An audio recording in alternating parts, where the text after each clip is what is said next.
money.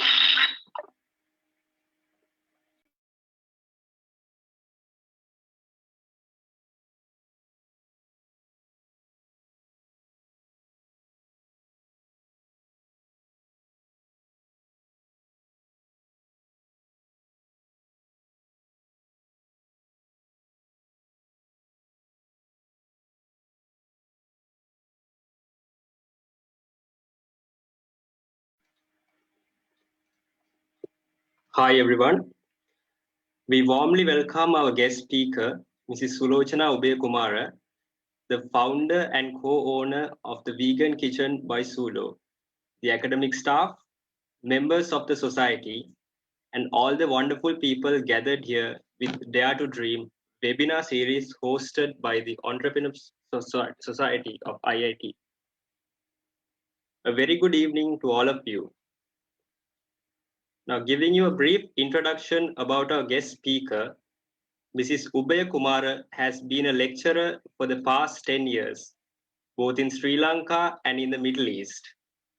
Throughout, she has been into education, training, and development, and now into food as well. The interesting story behind the vegan kitchen started when she baked her then boyfriend and now husband a vegan cake for his birthday, and apparently it was a hit. He has inspired and motivated her to start it from home. After many ups and downs, tears and smiles, the Vegan Kitchen by Sulo came into existence. Now I cordially invite Mrs. Sulochana Ubekumara to address the audience.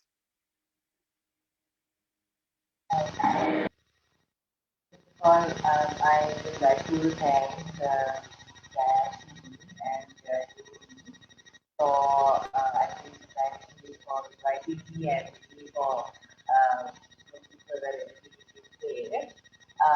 Thank you very much for the warm welcome as well. And so, if I just talk about my entrepreneurship journey, like what they rightly said, yes, I have been a lecturer for the past 10 years, and been teaching about business and how to develop concepts and all of that, but it was a real challenge when I had to put all what I was teaching into action. It all started off, I had never even dreamt about getting into a business in terms of food. And this all came about when I met my husband around 8 years back, when we were just walking around. I realized that this guy has not had kids for about a good 4 to 5 years. And I was shocked, and then he was like, because in Sweden, there were no options in Sri Lanka. So I was like, okay, let me see what I can do. And started baking. And for his birthday, I was able to come up with a little chocolate cake. And he loved it. And he wanted he wanted me to do the same for his office. And I did the same for his office, and he did it. And then everybody was nicely liking it. And he also sat and he also started eating it. His friends were like, "You're vegan, right? You have like meat."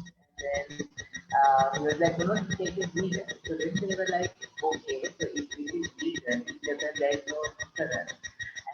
And you should definitely think about doing this as a business." So from that time onwards, he has been um, telling me to do this. But I was not very keen at that time. I was very happy as a lecturer and continuing my journey in terms of lecturing. Then, 2015, there was a time when I had a period where I was not working. I took a short break. For a year, I took a short break, and then during that time, I started looking into ways of coming up with this brand.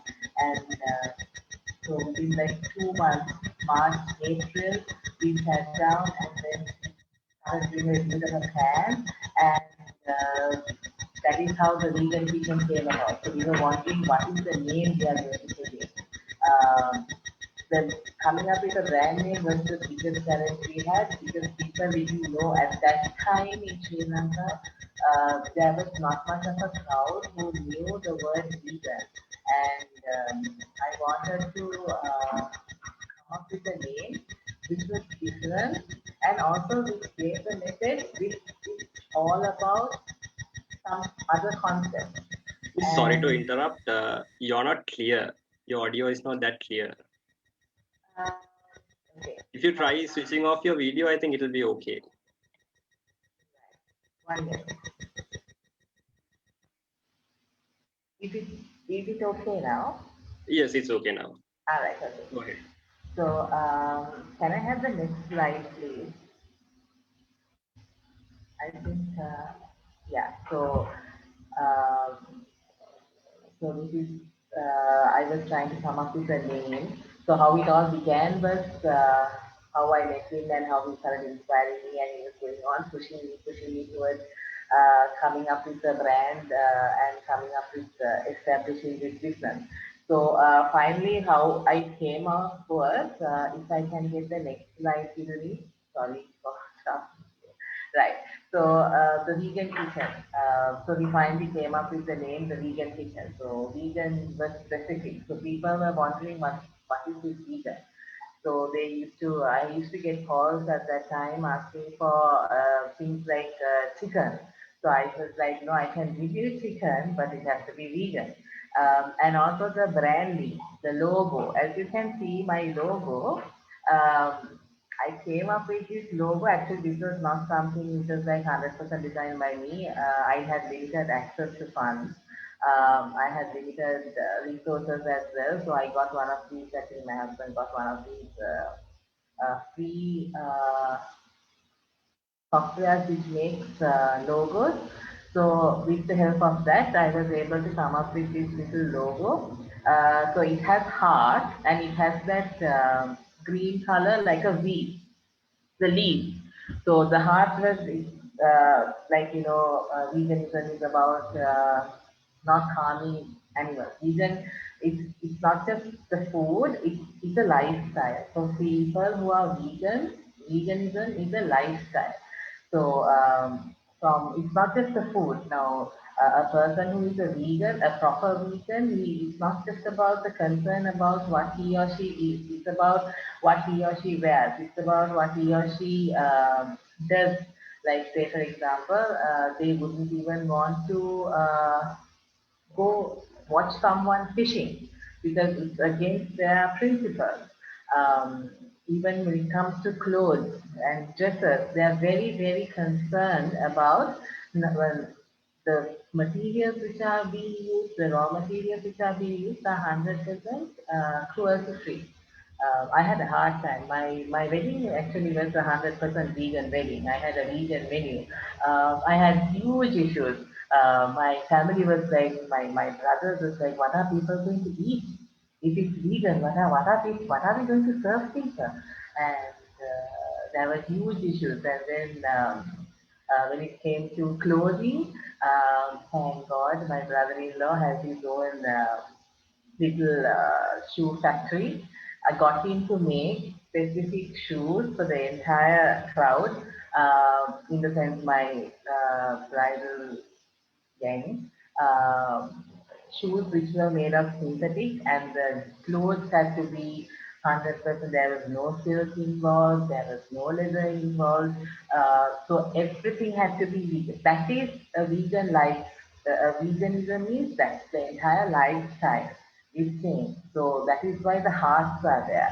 And the green color, the leaf, is like uh, representing the wheat, the vegan.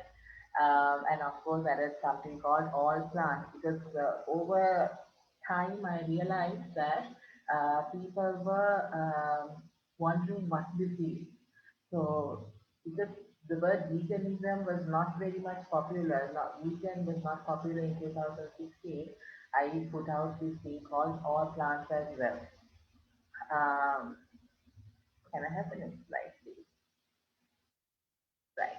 So there was a time I had partnered with another person to start up a little place, but there were issues, and I had to come out of the partnership. So as soon as I came out of the partnership, there was a problem. The problem is now when you go and establish, you were established in the business, and you were a little bit famous with your own brand. My brand was the Vegan Kitchen, and when I went and partnered with another person, now both the faces are there in the business. But when I came out of that partnership, I wanted to take my vegan kitchen away. But then people were thinking, no, this is the vegan kitchen is uh, the original vegan chicken. There's a new partnership going on, so this is still there. So then I wanted to change. So what I did was I changed my name and started coming up with another.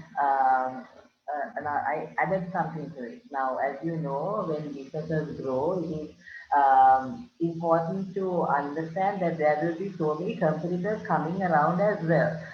Of course, the concept is growing. This veganism concept started growing. So there will be people attracted to this business. So now, even though I do only 100% vegan related food, there are other companies or other restaurants which are also trying to put out vegan menus. So there is competition building up within the industry. So rebranding was really important, and it is one of the most effective ways to differentiate myself and show that this is me and these are the other people in the industry. So what I did was I started using my name to it. At the beginning, I did not use my name, but later on, my husband and I we were like discussing how are we going to rebrand, because now we have built over about 2 3 years. We have built a name. We have built a reputation. So if we try to change the entire name all over again, it's going to be a problem. So what we did was we wanted to show, okay, uh, the vegan kitchen is there. There may be other similar kitchens around, but the vegan kitchen by Sulo is the original vegan kitchen which started off in 2016. So rebranding only by, I did not change the colors or the logo or anything. I just only added by Sulo to it so that it has my own voice, it has my own feel to it, and it has my personality also involved in it. So that was the reason why I kind of moved away from the vegan kitchen to the vegan kitchen by Sulo. So that was when that rebranding came about in 2018. Uh, so that's when things started taking a little bit of a change. So I wanted to start my own place, and that was the biggest challenge which I had. Hidini, can I have the next slide here? Right. So the biggest challenge which I had was coming out as an entrepreneur. So I am doing this, of course, not alone. I have my partner, my husband, who's my partner.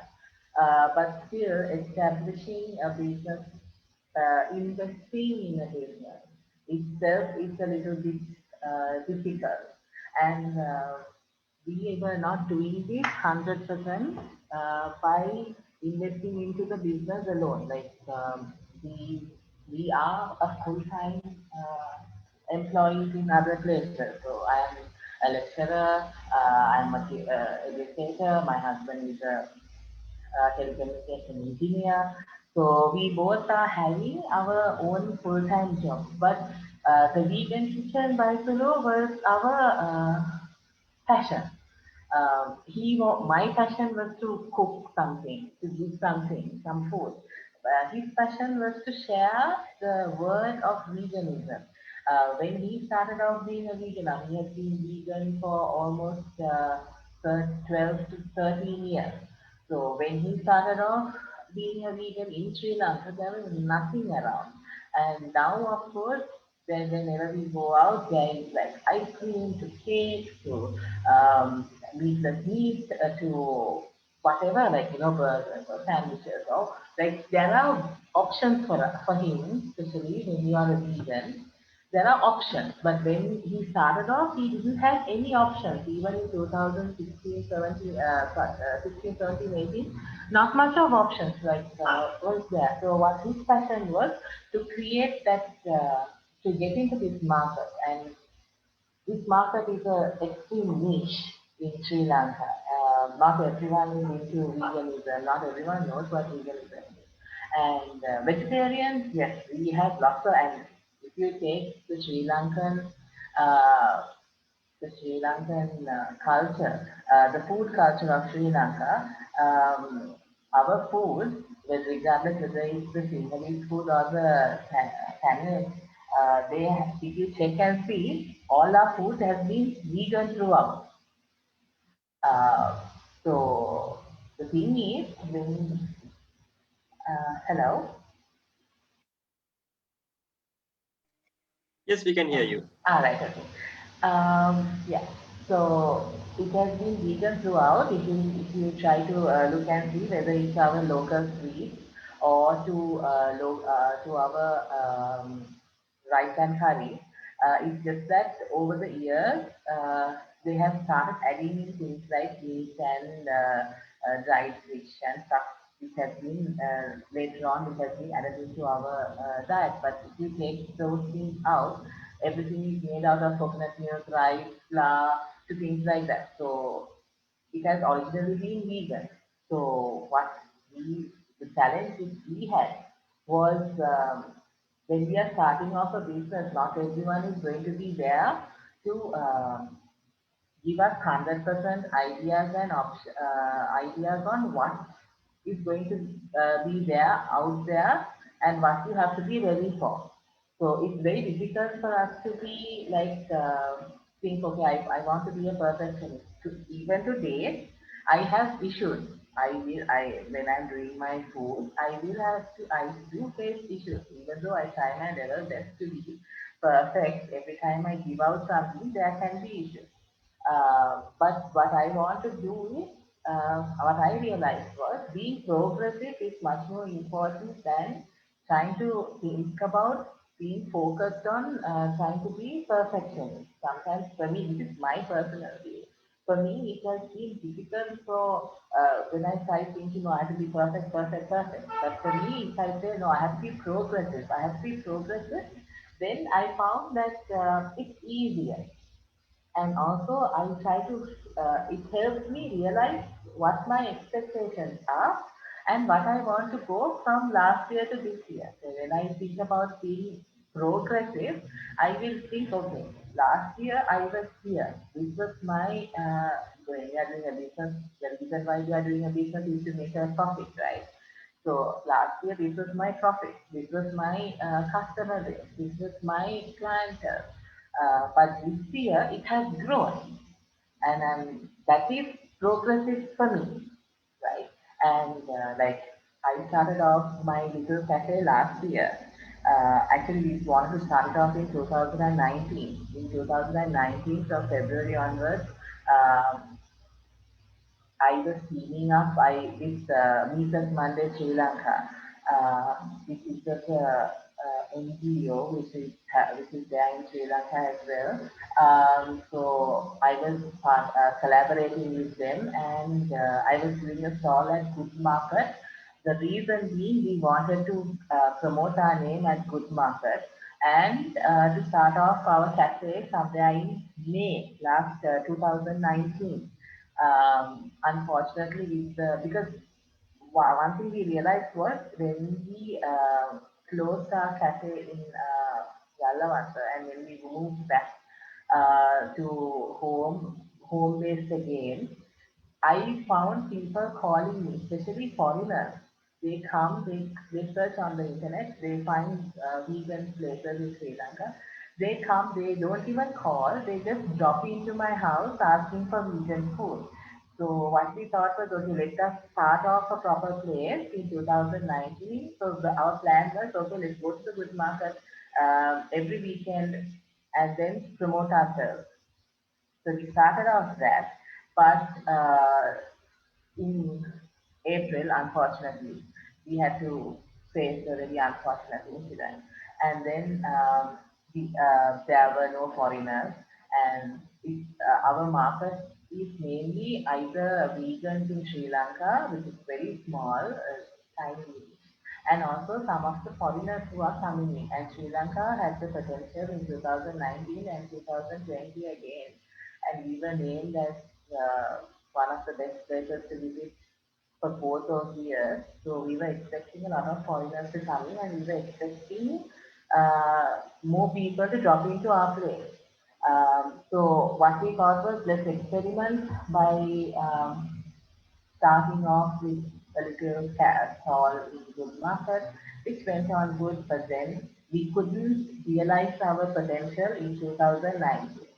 So we were planning for 2020, and again we were planning to properly open up in March, and we were putting up our little cafe. We had limited resources, to tell you.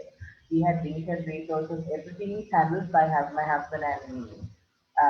We do all the cooking, we share the work, we do everything on our own. That is mainly because we don't want to, at the moment, we didn't want to invest or hire people because of the limited funds and the way we were going to, we were not sure how we were going to do our business as well, like the opening hours to everything. Unfortunately, in March last year, we had another issue which we had to face, and then we couldn't start as per the plan, but in June, on the 6th of June, as soon as the lockdown was slowly released, we were able to get Uber Eats, and we set up our little store for pickup, and we were on Uber Eats. So what this was also, we thought, okay, let's go for an experiment to see how things are, to see what works for us. Because sometimes we things take off, but it takes time. Sometimes it will take 1 year, 2 years, sometimes it will take 5 years to break through. So we don't know, we didn't know what it was going to be like for us. And there were a lot of mistakes which we made in our past, and those mistakes we were going to learn and bring those mistakes, that we were going to avoid those mistakes and bring out the learning from those mistakes. Right? So we started off in June last year, and we did not expect much sales. And what we wanted to do is we started off with a very limited menu. We were trying to look at different options. What do people want? Before starting off, I even did a small survey to see the price ranges, the type of food which people wanted, because I had my own little client base, which I sent out. I just sent out a survey to all these people. And from the survey, I realized most people wanted options which were like 200, 300, 400 rupees. And once in a way, they don't mind a 700 to 1000 rupee meal. But mostly they wanted stuff like the 200 or the 300. One of the findings from my survey. Another thing is they wanted a lot of uh, sandwiches and Western type of food. So that was my survey result. But then when I started actually experimenting to see, even though my survey pointed out saying that people want 200, 300 rupee options, and people want things like sandwiches and the little shorties and stuff. Actually, when I see my sales, when I analyze my sales to see what is the most selling item, it has to be the yellow rice, the kottu, the so I have like a mock meat kottu, I have like a vegan cheese kottu. These are the ones which are selling. And when it comes to price ranges, not the 200, 300. Sometimes I launch two options. I launch like a budget friendly option as well as a 500, 600 option as well.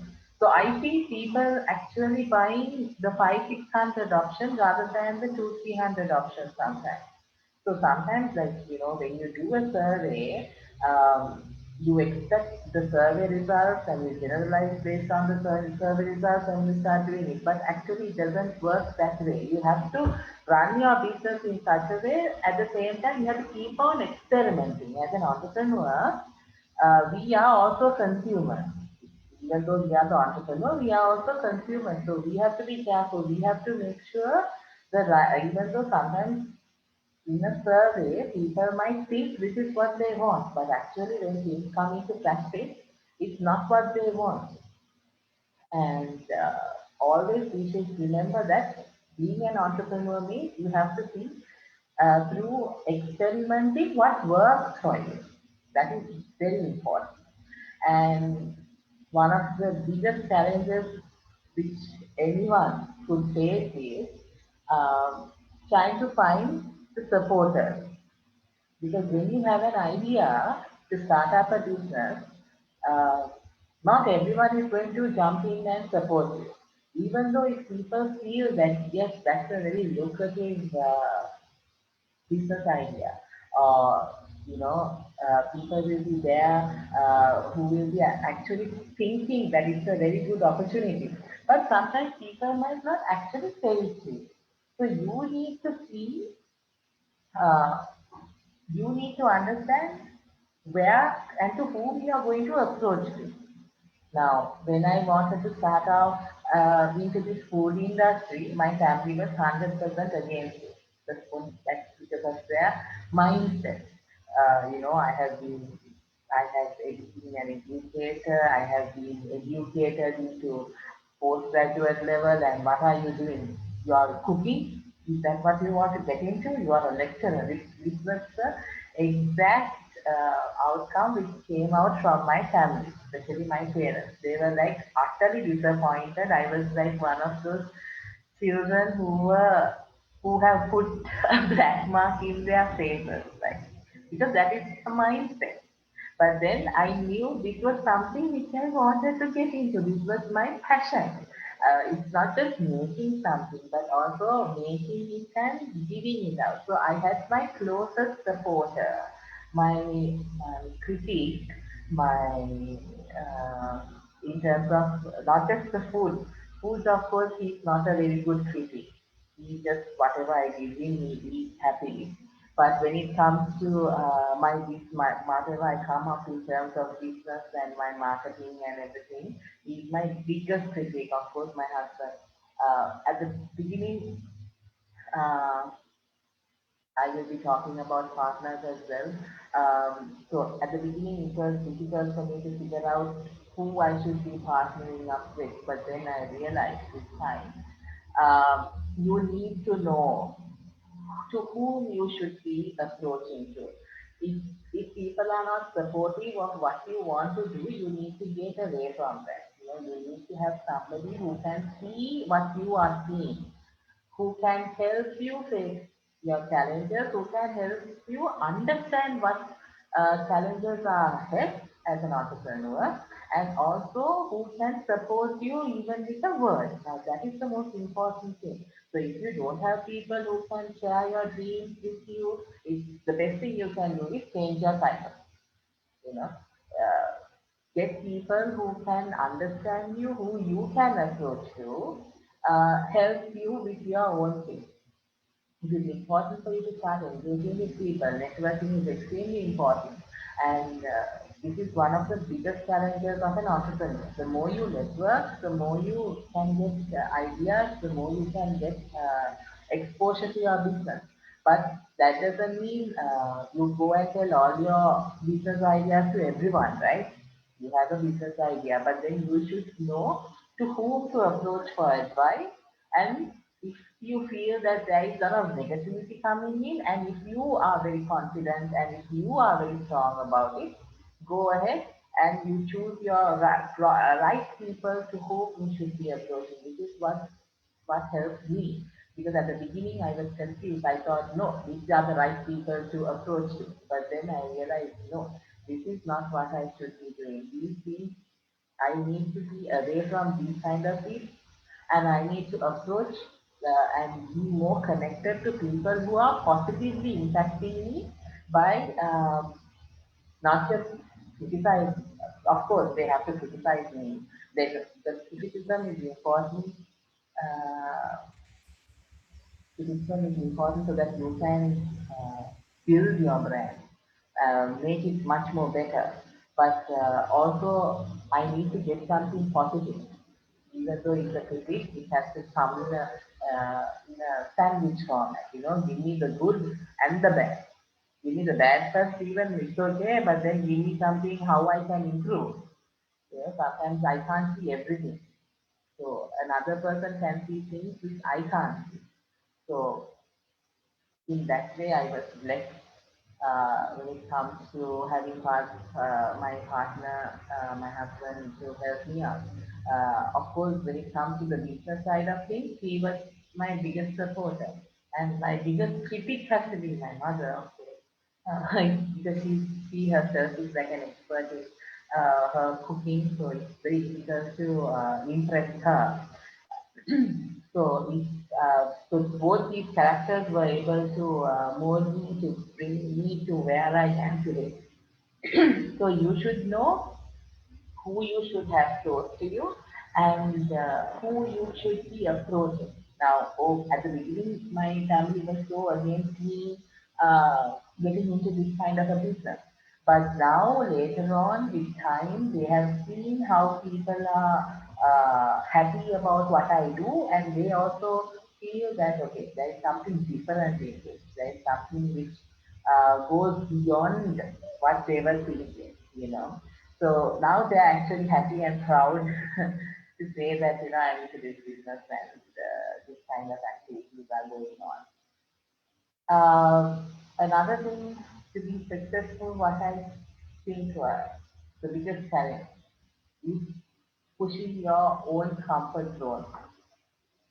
At the beginning, I was very comfortable with being a lecturer, going to my lectures, interacting with my students and sharing my knowledge and sharing whatever I have in terms of the particular module and facilitating the learning part. But when I realized that no, there is something else. My family has been my grandfather has been a businessman, my father has been a businessman. Business was something which was running in our family. So whenever I was trying to say, convince my husband, so no, business is not something which I want to do. Then he always used to tell me, business is something which is running in your family. It's a part of your blood. It is your DNA. You have to get into business, right? So uh, he made me realize that it's important for me to get out of my comfort zone. It's important for me to push my boundaries and challenge myself. And becoming an entrepreneur itself is a challenge. And it is an extremely difficult thing. It's very uncomfortable because we are putting in so much of effort. Now, my husband and I, we are doing a full-time job as well as doing business side by side. So people are sometimes confused and asking, how do you all manage? Sometimes it's difficult for me also to give an answer to that. I sometimes it's like, I don't understand how we manage. Sometimes we are up at about 3 o'clock, preparing things, and then we go to work by 8, and then we come back by 5, and then, but we are not tired because we are enjoying what we are doing. Um, and we get through the day. At the same time, we go out, we have our little fun, we are not like stressed out. Now, sometimes uh, during this period, both of us, we were running this business, we just only have around two part-time employees helping us out here and there uh, when needed, not on a regular basis also. When there is a lot of orders to be handled, we get them down to help us out most of the time. But otherwise, it's just the two of us. Because at the moment, investing in a business, coming up with a big cafe, I think it's not viable at all. And this is not food which you eat. for satisfying your hunger. It is not food if you want. Like vegans have options like rice and curry, but they really want to like they have the option of eating for 200 rupees, 500 rupees, or even 1,000 rupees. Not everyone is going to do that. So what I said was during this situation where we are facing at the moment, investing such a huge amount and starting up a big cafe, employing 5, 6 people, and paying a huge rent is going to be not worthy. But for me, what I felt was let us ourselves start this up, build it. We have a plan. We have a plan. For about 2 years, we have our short-term plans which was for 1 year, which from last year June to this year June, and 7 months down the line, I can happily say that our short-term plan has been already achieved. Very happy about it. So we are starting off with baby steps. In the next 2 years, from this year 2021 to 2023, we have another plan. So that is our second stage. So our second stage is something we were thinking of, changing the phase. And within the next 2 years, definitely we will be employing a few people to help us out. But at the moment, we don't know when we will go for another lockdown. We are hoping that we are going for a lockdown. We are hoping that the patient numbers are controlled and there is a proper vaccine out there to help us out. Things like that. We are hoping, but we are not sure what's going to happen. So at the moment, we are happy with what we have achieved and we have pushed our I have gone beyond my comfort zone, but we took calculated risk and we went and invested. And most important, um, trusting in myself and my capabilities was the biggest thing. It is, there are 101 challenges around us, but it is important for us to understand that it is the only way to overcome these challenges are by trusting in ourselves. Starting something new takes time. For me to start up my own cafe, it took 5 years, my own thing. So because I was scared, I was worried, and not only about the finance which I had to invest in, but also so many other things. Will I really do it? I was doubting myself at one point, but it took me 5 years to actually set up my own little place. So I still haven't started off in terms of the cafe, like a barista kind of a cafe, but then it's just a small thing which I started off. But this baby step is something which I am happy about. And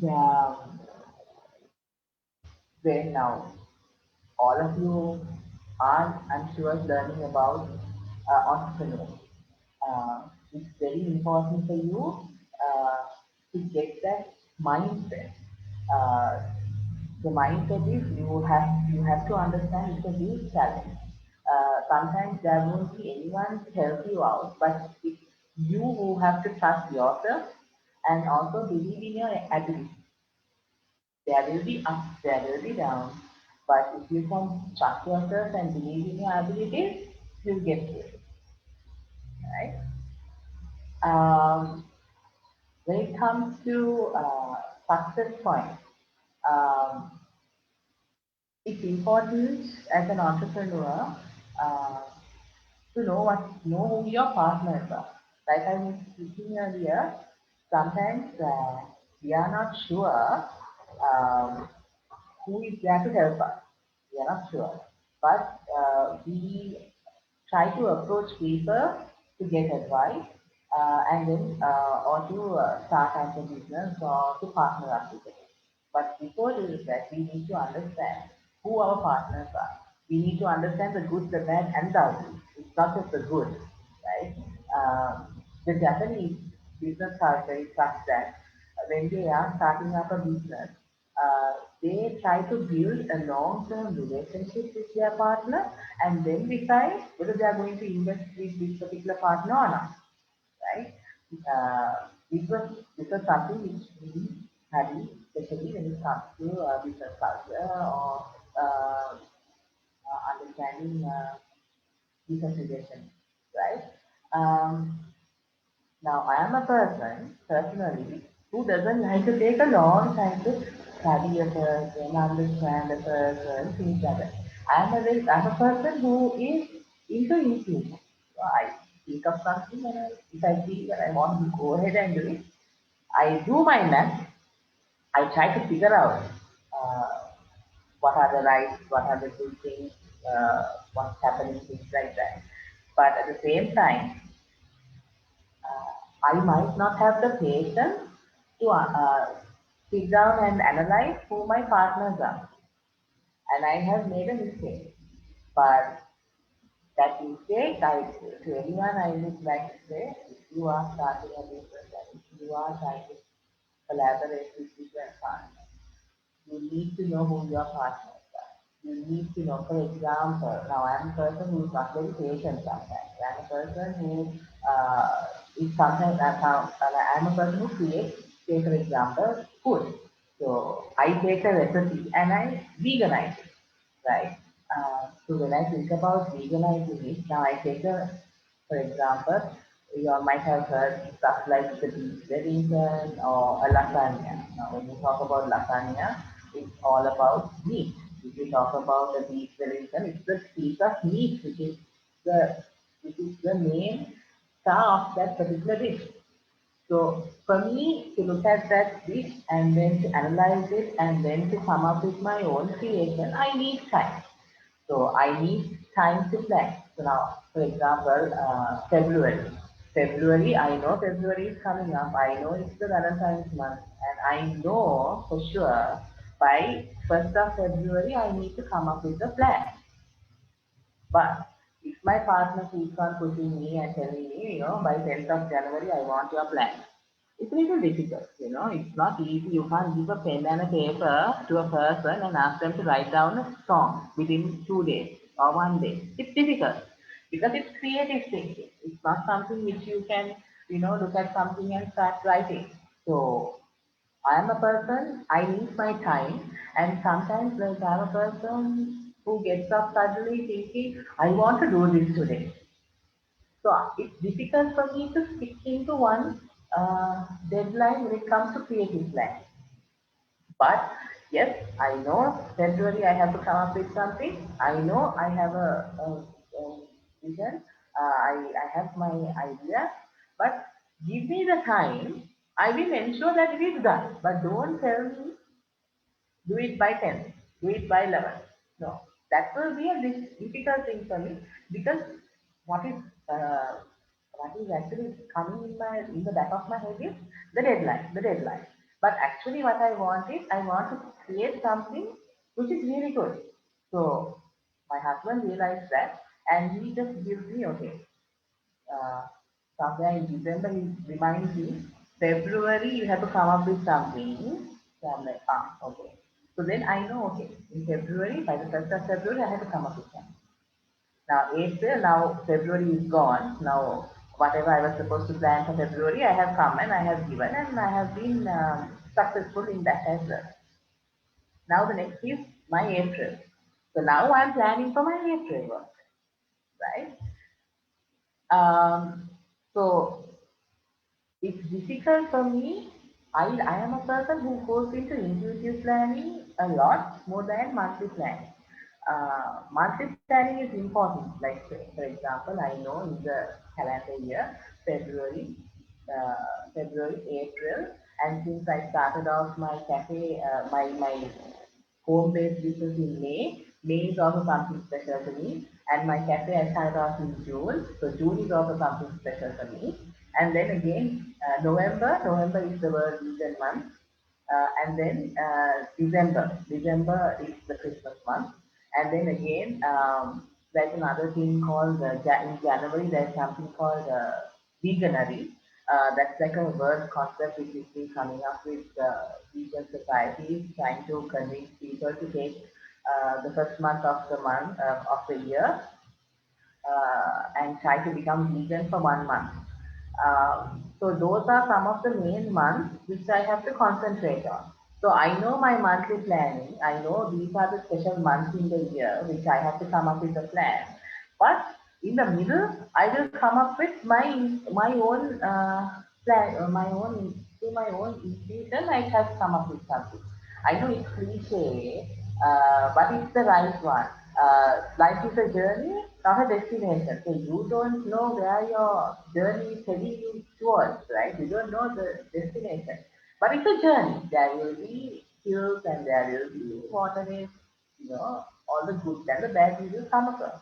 But one thing we need to understand is success does not come overnight, and it will take time, and you have to play along. I like play along, right? I am not a person who starts to think a lot, but I want to stop thinking and start doing.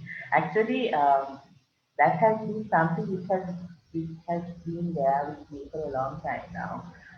So when my husband is a person before making a decision, he would think about it for about a year. But for me, it's like when we start talking about it for a year also, I'm like, I can't handle it. But for me, it's like, stop thinking, but we have to start doing something. That should be okay. Of course, when you're starting to do something, you have to be careful. You need to take your calculated risks, and you have to know where you are landing. But still, I want to do it, right? And another thing is, uh, starting your own business is something really good. You should do that when it comes to by understanding what your passion is. If you know where your heart lies, it's easy for you to start your own business and go ahead with it. Planning it, preparing it, launching it, all these things are important. Um, planning works. Planning is super. It helps you come up with so many things. But over the last year, we have realized that it's difficult to plan. You don't know what will happen. And we all know business environments are extremely dynamic. We work in a dynamic business environment. Therefore, we don't know what's going to happen. So planning is good, but also what I feel is coming up with your own institution is also important. And most importantly, success does not come overnight. It can take 1 year, 2 years, 10 years, 15 years.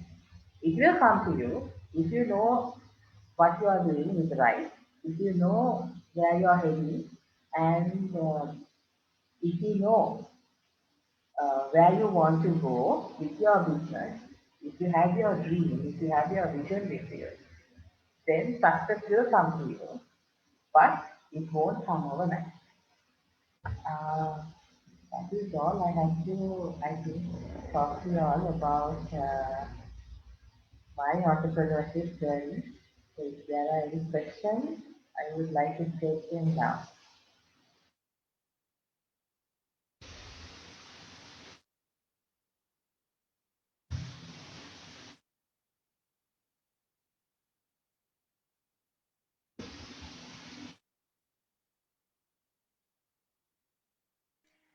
Audience, if you have any questions, please present now.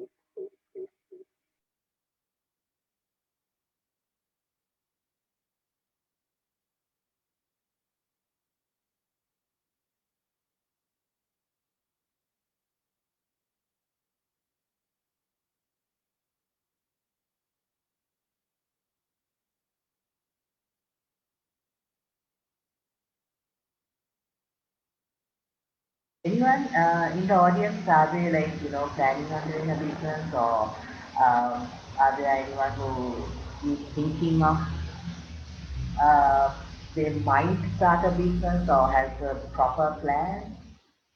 Anyone who is aspiring to become an entrepreneur has come up with a plan for a startup but has no idea. That's right.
You can type in your questions too in the chat box.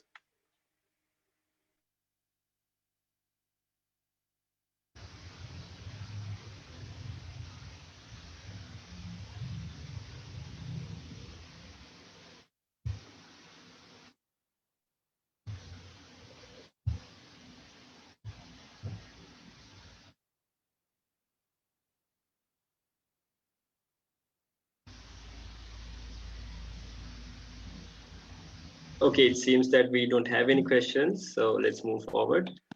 So we have come to the end of the program. So I gratefully thank Mrs. Ubay Kumara for taking the time out of your busy schedule to be with us here today.